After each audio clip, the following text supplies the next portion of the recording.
Hello viewers, welcome to our channel. నేను చరణ్ పరిమి. కర్ణాటకలో ఉద్యోగుల విషయంలో ఇంకా రచ్చ జరుగుతూనే ఉంది. ప్రభుత్వం ఏదైతే ఐటీ కంపెనీలకు కావచ్చు, మిగతా ఈ పారిశ్రామిక సంస్థలకు కావచ్చు, వీటికి సంబంధించి అక్కడి లోకల్ పీపుల్కే 70-75% ఉద్యోగాలు రిజర్వేషన్ ఇవ్వాలని చెప్పేసి గతంలో ఆయన ఒక ట్వీట్ చేశాడు సీఎం సిద్ధరామయ్య. కానీ ఆ ట్వీట్ వల్ల పెద్ద దుమారం రేగిపోయింది కర్ణాటకలో. కర్ణాటక అసెంబ్లీలో కావచ్చు, మొత్తం ప్రతిపక్షాలు దుమ్మెత్తిపోసాయి. అట్లాగే ఈ ఐటీ సెక్టర్ కూడా బాగా వ్యతిరేకించడం జరిగింది. సో ఇవన్నీ జరిగిన తర్వాత ఆయన ట్వీట్లు మార్చుకుంటూ వచ్చాడు, వెనక్కి తీసుకున్నాడు. ఇదంతా ఒక ఎత్తు. సో ఐటీ సెక్టార్ని ఒక రకంగా కాపాడినట్టే అయింది. అయితే ఇప్పుడు ఉన్నట్టుండి ఈ ఐటీ సెక్టార్ సంస్థలు ఏవైతే ఉన్నాయో, ఐటీ సంస్థలు ఇప్పుడు వాళ్ళ ఉద్యోగులకి కొత్త తలనొప్పి తీసుకొచ్చారు. నిజానికి ఐటీ సెక్టార్ని గవర్నమెంటే ఇరకాటంలో పెట్టబోయి మొత్తానికి రక్షించింది. సో వాళ్ళు సేఫ్ జోన్కి వచ్చిన తర్వాత ఇప్పుడు వాళ్ళ ఉద్యోగులను మాత్రం ఇక వాళ్ళ జీవితాలతో ఆడుకోవడం మొదలుపెట్టారు. సో ఇది చూస్తే కొత్తగా మళ్ళీ ఇంకొక తలనొప్పి తీసుకొచ్చినట్టే. మరి వీళ్ళు ఎందుకు ఇలా చేశారనేది చూద్దాం. సో ఐటీ సెక్టార్ ఏం చేశారంటే, ఇంటర్నల్గా జరుగుతూ ఉంది, ఇంకా అది చట్టంలోకి రాలేదు. వాళ్ళు ఏం చేస్తున్నారంటే ప్రభుత్వాన్ని ఒక రిక్వెస్ట్ చేస్తున్నారు. మా ఉద్యోగులని 14 గంటలు పనిచేసే విధంగా చట్టం తీసుకురావాలి అని చెప్పేసి వాళ్ళు ప్రయత్నిస్తున్నారు. ఇది చాలా డేంజరస్ చట్టం. 14 గంటలంటే ఇక అసలు జీవితం అనేది కనపడదు. తెల్లారి లేచిన దగ్గర నుంచి నైట్ పడుకునే వరకు పని పని పని అనేది లోకం అవుతుంది. దీనివల్ల శారీరకంగాను మానసికంగాను అనేక సమస్యలు తలెత్తుతాయి ఉద్యోగులకి. అది కేవలం శారీరక పరమైన పనులే కాదు, మేధోపరమైన పనులు కూడా. ఈ రెండిటికి సంబంధించి ఏదైనా సరే వాళ్ళకు మెంటల్గా కావచ్చు, ఫిజికల్గా కావచ్చు, విపరీతమైన స్ట్రెస్ బర్డన్ ఎదుర్కొనే సమస్య ఉంటుందన్నమాట. మరి ఎందుకు ఇలాంటి చట్టాన్ని ఉన్నట్టుండి వీళ్ళు తీసుకొచ్చారు? ఆల్రెడీ ప్రభుత్వం వీళ్ళకి ఒక దెబ్బ వేయబోయి మొత్తానికి తప్పించుకున్నారు. చావు తప్పి కన్నులు లొట్టబోయినట్టుగా ఉంది ఇప్పుడు ఐటీ కంపెనీల పరిస్థితి. అలాంటిది ఎందుకు ఈ చట్టం తెచ్చారు అని చూస్తుంటే మరి ఐటీ కంపెనీలు ఏం ఆలోచిస్తున్నాయి అనేది అర్థం కావట్లేదు ఎవరికి కూడా. ఈ గతంలో ఇలాంటి చట్టాలు ఆల్రెడీ ఉన్నాయి, లేవని కాదు.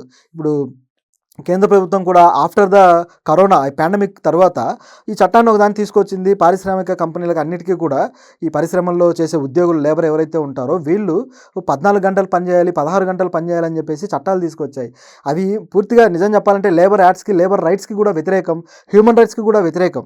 సో ఇట్లాంటి చట్టం తీసుకొచ్చేసి వాటికి మేలు చేయాలని చెప్పి ట్రై చేశారు. దానివల్ల లేబర్ చాలా సఫర్ అయ్యారు కూడా. కానీ దీని మీద ఎవరు కూడా పోరాడే పరిస్థితి లేకుండా పోయింది అప్పుడు. ఎందుకంటే అప్పుడు ప్రతిపక్షాలు బలహీనంగా ఉండడం, అడిగేవాళ్ళు లేకపోవడము. సో ఇదంతా కూడా పాండమిక్ టైంలో జరిగింది కాబట్టి క్వశ్చన్ లేకుండా పోయింది. సో ఇంతవరకు కూడా ఆ చట్టాల మీద మళ్ళీ వేరే యాక్షన్ తీసుకుంది లేదు, ఆ చట్టాలని మార్చింది కూడా లేదు. మరి ప్రతిపక్షాలు ఎప్పుడు దాని మీద యాక్షన్ తీసుకుంటాయో తెలియదు. సో ఇదిలా ఉంటే కర్ణాటకలో ఇప్పుడు లోకల్గా కూడా రాష్ట్ర స్థాయి చట్టాలు ఉంటాయి కదా, అసెంబ్లీ చేసే చట్టాలు. సో ఈ చట్టాల్లో ఇలాంటి చట్టం ఒకటి తీసుకురావాలి అని చెప్పేసి ప్రయత్నం చేస్తున్నారు. ఆల్రెడీ కర్ణాటకలో ఒక చట్టము పారిశ్రమలకు సంబంధించి ఇలాంటిది ఒకటి ఉంది. ఆ చట్టం ఏంటంటే shops and commercial establishment act అనమాట. ఇది 1961 చట్టం. సో ఈ చట్టంలో కొన్ని మార్పులు చేస్తే అది సవరించడం, కొద్దిగా సవరిస్తే అది సరిపోతుంది. సో 14 గంటల పని దినాలకు లెక్క వస్తుంది. అందులో 12 గంటలు పని, అలాగే 2 గంటలు ఓవర్ టైం పని. అంటే 12 గంటలు మామూలు యావరేజ్ టైం పని అనమాట. సో ఒక రోజుకి మామూలుగా మనం 8 అవర్స్ 9 అవర్స్ పెట్టుకుంటాం కదా, ఆ విధంగా 12 గంటలు చేయాలి. ఓవర్ టైం ఒక 2 గంటలు యాడింగ్. సో ఈ విధంగా ఈ చట్టాన్ని తీసుకురావాలని చెప్పేసి వీళ్ళు ఆలోచిస్తున్నారు.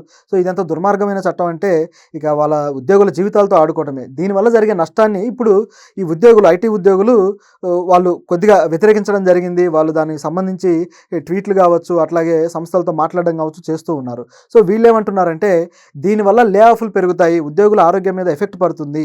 ఇప్పుడు లే ఆఫ్లు ఆల్రెడీ పెద్ద పెద్ద గూగుల్, అలాగే మైక్రోసాఫ్ట్ లాంటి కంపెనీల నుంచి కూడా అనేక లే ఆఫ్లు జరిగాయి. వందల మందిని, వేల మందిని ఉద్యోగాల నుంచి తొలగించారు. ఈ ఉద్యోగులు కొంతమందిని తీసేసి మరి కొంతమందితో ఎక్కువ పని చేయించేసి ఎక్కువ గంటలు చేపిస్తే మంచి అవుట్పుట్ వస్తుంది. సో కంపెనీలకి ఆర్థికంగా బర్డన్ తగ్గుతుంది అనేది కంపెనీల ఆలోచన. ఈ ఆలోచన కంపెనీలకు మేలు చేయొచ్చేమో, కానీ ఉద్యోగులకి, వాళ్ళ హక్కులకి మాత్రం చాలా భంగం కలిగిస్తుంది. ఈ లాంగ్ టర్మ్లో కంపెనీలకు కూడా అది నష్టమే చేస్తుంది. ఎందుకంటే ఈ కంపెనీల ఉద్యోగులు వాళ్ళు 14 గంటలు ఈ విధంగా 2 నెలలు చేస్తే ఆ తర్వాత చేయడానికి వాళ్ళకు శక్తి ఉండదు, మానసికంగా శారీరకంగా దెబ్బతింటారు. చివరికి వాళ్ళని ఉద్యోగం నుంచి తీసేసి మళ్ళీ వేరే వాళ్ళని అపాయింట్ చేసుకోవాల్సిన పరిస్థితి వస్తుంది. సో దీనివల్ల ప్రాజెక్టులు కూడా దెబ్బతినే అవకాశం ఉంది. మరి ఎందుకు ఇలాంటి పనికిమాలిన చట్టం తీసుకురావాలని ప్రయత్నిస్తున్నారు? కర్ణాటక ప్రభుత్వం మరి దీనికి సపోర్ట్ చేస్తుందా అనే వాదన ఉంది. మరి దీనికి సంబంధించి చూస్తే ఐటీ, బీపీఓ రంగానికి సంబంధించి యాక్చువల్గా 12 గంటల పని దినాలు జరుగుతూనే ఉంటాయి, 12 గంటలు చేస్తూనే ఉంటారు. నిజానికి 3 నెలల టైం పీరియడ్లో వాళ్ళు 125 గంటల పని మాత్రమే చేయాలి. సో అంతకు మించి ఎక్కువగా చేస్తే అది ఓవర్ టైం చేసినట్టు దాన్ని బడ్డర్గానే పరిగణించాలి. కానీ ఇప్పుడు ఈ చట్టం రావటం వల్ల అది ఇక 2 రెట్లు ఎక్కువగా పెరిగే అవకాశం కూడా లేకపోలేదు. సో దీనివల్ల వీళ్ళు ఆల్రెడీ ఈ ఐటీ కంపెనీలు ఏవైతే ఉన్నాయో వీళ్ళు వెళ్ళి ప్రభుత్వాన్ని కలవడము, ప్రభుత్వంలో చర్చించడం జరిగింది. సో ఇది ఇంటర్నల్గా తెలుస్తూ ఉంది. సో మంత్రివర్గ సమావేశం త్వరలో ఏర్పాటు చేయబోతున్నారు. ఈ సమావేశంలో చర్చలు చేసిన తర్వాత వాళ్ళు ఏం నిర్ణయం తీసుకున్నారు ఈ చట్టం విషయంలో అనేది తెలియజేయడం జరుగుతుంది. సో ఇదంతా చూస్తుంటే కర్ణాటకలో పెద్ద దుమారమే మళ్ళీ రేగే అవకాశం ఉంది. త్వరలో స్థానిక ఎన్నికలు ఉన్నాయి. సో ఈ టైంలో ఇలాంటివి తీసుకొస్తే అక్కడ లోకల్గా కూడా బయట నుంచి వచ్చిన ఉద్యోగులే కావచ్చు, లోకల్గా కూడా అనేక మంది ఉద్యోగులు ఉన్నారు, అనేక మంది ఈ కార్మికులు కూడా ఉన్నారు. సో వీళ్ళందరికీ ఇది పెద్ద ఎఫెక్ట్ అయ్యే అవకాశం లేకపోలేదు. సో మరి స్థానిక ఎన్నికల్లో మరి కర్ణాటక ప్రభుత్వానికి దెబ్బ తగిలే అవకాశం కూడా లేకపోలేదు. మరి ఇలాంటి చట్టం తీసుకురావడం విషయంలో కర్ణాటక తొందరపడితే మాత్రం దెబ్బతింటుంది. ఆల్రెడీ ఐటీ ఉద్యోగులకు సంబంధించి ఇప్పటికే అనేక నివేదికలు ఉన్నాయన్నమాట. ఐటీ ఉద్యోగులు డిప్రెషన్కు లోనవుతున్నారు, వాళ్ళు ఫిజికల్గా కూడా వీక్ అయిపోతున్నారు అని చెప్పేసి దాదాపు 55% ఆఫ్ పీపుల్ ఐటీలో డిప్రెషన్కు లోనవుతున్నారట. అలాగే ఈ లే ఆఫ్ల వల్ల ఐటీలో ఉద్యోగ భద్రత కూడా దాదాపు 45%కు పడిపోయింది. సో ఇంత దారుణమైన సిచ్యువేషన్ ఎదుర్కొంటున్న ఐటీ రంగం దీనివల్ల పూర్తిగా కుదేలయ్యే అవకాశం ఉంది. సిలికాన్ వ్యాలీ అని చెప్పి పేరు పొందిన ఈ బెంగళూరు పూర్తిగా తన ప్రభ కోల్పోయే అవకాశం కూడా ఉంది.